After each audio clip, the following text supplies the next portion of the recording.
Hello everyone, my name is Justin Merkel and I am one of your educators here at the Greensboro Science Center.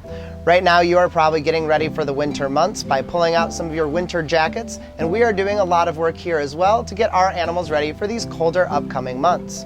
Now as you look around your yard and drive around Greensboro, you're probably going to see lots of other animals that are also preparing themselves for the winter.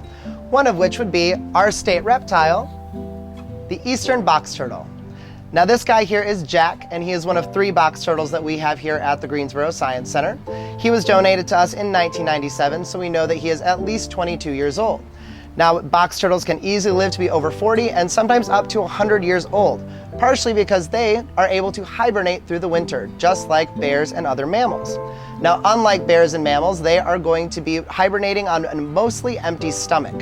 You're going to see these animals looking for their hibernation spot this time of year, and a lot of people really want to help them out. One of the fascinating things about box turtles is that they have an internal mechanism that allows them to know exactly where they need to go. In fact, they typically don't live too far away from where they were first born.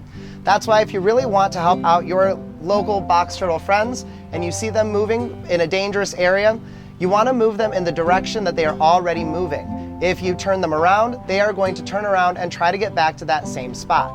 If they seem like they are safe and they've got it covered, then the best thing to do for them is actually to leave them alone. Now, if you want to do something that's going to be a bit more active to help out your local wildlife, there are some simple things that you can do in your own home and some more advanced things if you would like to help out all those animals. So one of the first simple things that we can do is plant seeds like we have here. Things like purple coneflower and milkweed are going to be great things for our local pollinators, as well as monarch butterflies who are currently migrating to warmer climates for the month.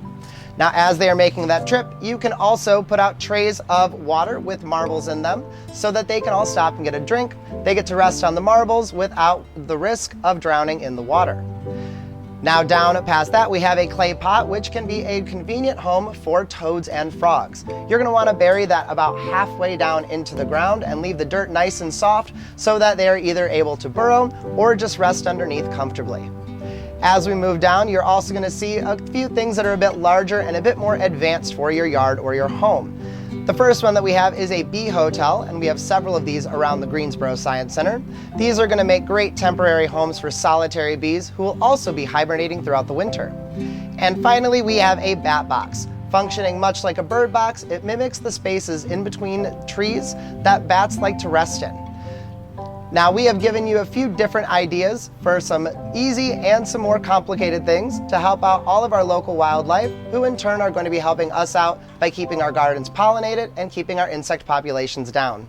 Thank you all for spending your time with me today, and I can't wait to see you on your next visit to the Greensboro Science Center.